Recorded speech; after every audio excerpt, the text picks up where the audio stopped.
রাধে কৃষ্ণ বন্ধুরা, কেমন আছেন আপনারা?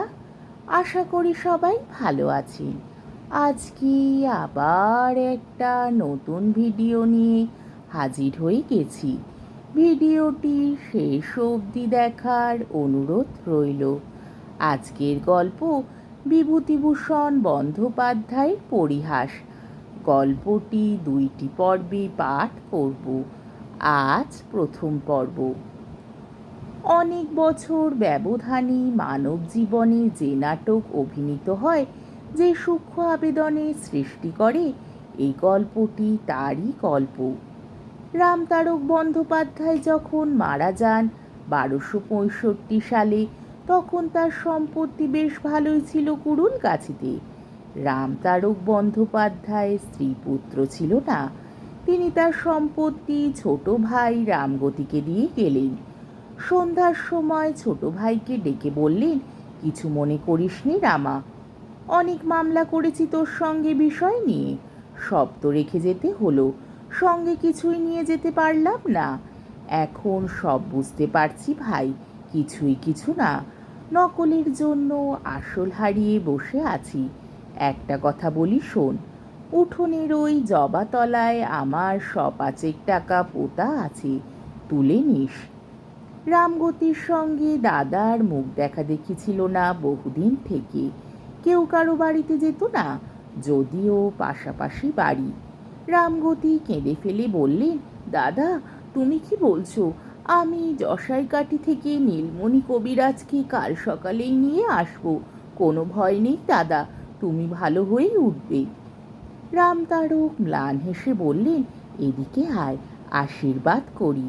নীলমণি কবিরাজকে আর আনতে হয়নি। শেষ রাত্রি টাল আর সামলে ওঠেনি বৃদ্ধ রামতারক। দাদা শ্রাদ্ধ শান্তি রামগতি পল্লী গ্রামের হিসেবে ভালোভাবেই করলেন। লোকে তাকে ভালোই বললে। এতদিন দাদা মামলা মকদ্দমা করে ছোট ভাইকে নাস্তানাবোধ করেছিলেন। অনেক ফাঁকি দিয়েছিল বুড়ো। রামগতি ভালো প্রতিশোধই নিয়েছে। শ্রাদ্ধ শান্তি চুকে যাওয়ার পরে একদিন রামগতি তার চাকর হারাধনকে ডেকে বললেন, হারাধন, একটা কোদাল নিয়ে চল তো আমার সঙ্গে দাদার বাড়ি। কেন গো ছোটবাবু, কি হবে কোদাল? চল না বলছি। দাদার বাড়ির উঠোনে পৌঁছে হারাধনকে বললেন, এই জবা গাছের তলায় খোঁড় দেখি ভালো করে। কেন? দাদা বলে গিয়েছিল টাকা পোতা আছে ওর তলায়। তুমিও যেমন পাগল, টাকা পুঁতে রেখে গিয়েছে তোমার জন্যই। তুই খোঁড় দেখি ভালো করে, বকিস নে। হারাধন এ সংসারের বিশ্বাসী পুরনো চাকর, অনেক দিন থেকে রামগতির কাছে আছে। মনিবের ওপর অনেক সময় সে হুকুম চালায়। ভালো মানুষ রামগতি হাসি মুখে সহ্য করে। অনেকক্ষণ ধরে খোঁড়া হলো, কিছুই পাওয়া গেল না। রামগতি বললেন, উত্তর দিকে খোঁড় দেখি। আবার খানিক পরে বললেন, পেলি নে? আচ্ছা, দক্ষিণ দিকে খোঁড়। 6 ঘন্টা খোঁড়াখুড়ির পরেও কিছু পাওয়া গেল না। রামগতি এই টাকার উপর নির্ভর করে দাদার শ্রাদ্ধে কিছু বেশি খরচ করে ফেলেছিলেন। হারাধন বললে, তখনই বললাম ছোটবাবু, ও বড়বাবুর আর খেয়ে দিয়ে কাম নেই, আপনার জন্যই টাকা পুঁতে রেখে যাবে। তাই তো বললে যে দাদা মৃত্যুর কিছু আগে। অমন বলে, রোগের সময় কে কি বলে তাই কি আর দেখতে গেলি চলে। এই ঘটনার কিছুদিন পরে রামগতির মৃত্যু হলো। রামগতির একমাত্র শিশুপুত্রের বয়স তখন মাত্র 5 বছর। রামগতির বিধবা পত্নী ছেলেটিকে নিয়ে চুয়াডাঙ্গায় তার বাপের বাড়ি চলে গেল। যাবার সময় প্রতিবেশীদের বাড়ি বাসন কোসন পিঁড়ি খাট বালতি রেখে চলে গেল। চুয়াডাঙ্গায় রামগতির স্ত্রীর বাপের বাড়িতে শুধু তার এক ভাই ছাড়া আর কেউ ছিল না। ভাইটি মূর্খ এবং গুলিখোর, অবস্থা ভালো নয়, অতি কষ্টে সংসার চলে। গরুর গাড়ি এসে দাঁড়াতেই রামগতি স্ত্রীর ভাঁজ উকি মেরে বললে, কে গা? ওমা, এ যে ঠাকুরছি, আহা এসো এসো, এ বুঝি খোকন? এসো বাবা। রামগতির স্ত্রীর চোখে জল এলো। সে যে সংসারীর বধূরূপে ঢুকেছিল, সেখানকার অবস্থা এদের চেয়ে অনেক সচ্ছল, অনেক ভালো। রামগতির অংশে 30 বিঘে জমি ছিল প্রজাবিলি, কিছু খাজনা এবং কিছু ধান পাওয়া যেত।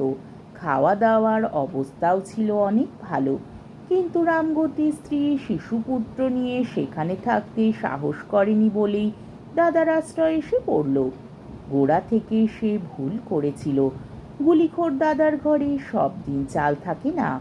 মামিমা রামগতির ছেলে সতুকে বলে, তোর মামার কাছে গিয়ে বল ঘরে চাল নেই, নইলে খাওয়া হবে না।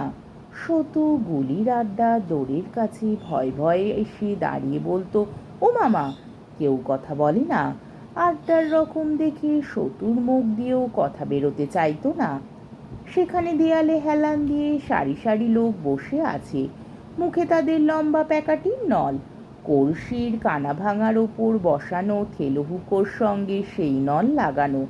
কারোর বিশেষ হুঁশ নেই, চোখ বোঝানো অবস্থায় গল্প চলছে ওদের মধ্যে। সতু বুঝতে পারত না সেসব গল্পের মানে। তখন তার বয়স 8-9 বছর হবে। মামাকে আবার ডাকতো, ও মামা। মামা আস্তে আস্তে চোখ চেয়ে বলতো, কে রে? আমি সতু। মামিমা পাঠিয়ে দিলে, ঘরে মোটে চাল নেই। চাল নেই? আচ্ছা বস, এমন চাল খাওয়াবো তোর মামিকে, বুঝতে পারবে চাল কাকে বলে। আবার 8 ঘন্টা। মামার সারা সংজ্ঞা নেই। বেলা হয়ে যাচ্ছে। মামি ভাত চড়াবে কখন? তারও খিদেতে পেট চলছে। সে আবার ডাক দিলে, ও মামা। কে রে? আমি সতু। চালের পয়সা দাও মামা, ঘরে চাল নেই কিচ্ছু। দাঁড়া, হাতি বিক্রি করে আগে। হাতিটা বিক্রি করেই তোকে চাল তো চাল। ঘরের মধ্যে ওকোণ থেকে কে একজন টেনে টেনে বললে, হাতি কেন দাদা, আম বাগানটা বিক্রি করে দাও না। আরো কিছুক্ষণ কেটে গেল। সতু ডাকলে, ও মামা। কি রে? চালের পয়সা দাও। মামা ট্যাগ থেকে 2 আনা পয়সা বার করে ওর দিকে ছুড়ে দিয়ে বললে, যা, আর নেই, এই দিয়ে চালাতে বল গিয়ে যে করে হোক। এই রকম ছিল মামা বাড়ির সংসার। মামি খুব ভালো লোক ছিলেন না। ভাত দুটো দিতেন বটে, কিন্তু হাজার মুখ নাড়া দিয়ে আর হাড় ভাঙা খাটিয়ে নিয়ে। আজকের পর্বটি এইখানেই শেষ হলো। আমার ভিডিওটি যদি আপনাদের ভালো লেগে থাকে তাহলে আমাকে কমেন্টের মাধ্যমে আপনাদের মূল্যবান মতামত অবশ্যই জানাবেন এবং আমার ভিডিওটিকে লাইক ও শেয়ার করার ও আমার চ্যানেলটিকে সাবস্ক্রাইব করারও অনুরোধ রইল। তাহলে আজকের ভিডিওটা এই অবধি। পরের দিন আবার এই গল্পেরই দ্বিতীয় পর্ব বা শেষ পর্ব নিয়ে হাজির হয়ে যাব। ততক্ষণ পর্যন্ত আপনারা সবাই ভালো থাকবেন, সুস্থ থাকবেন, সাবধানে থাকবেন এবং আমার ভিডিওটি দেখতে থাকবেন। তাহলে আজকে আসি। রাধে কৃষ্ণ।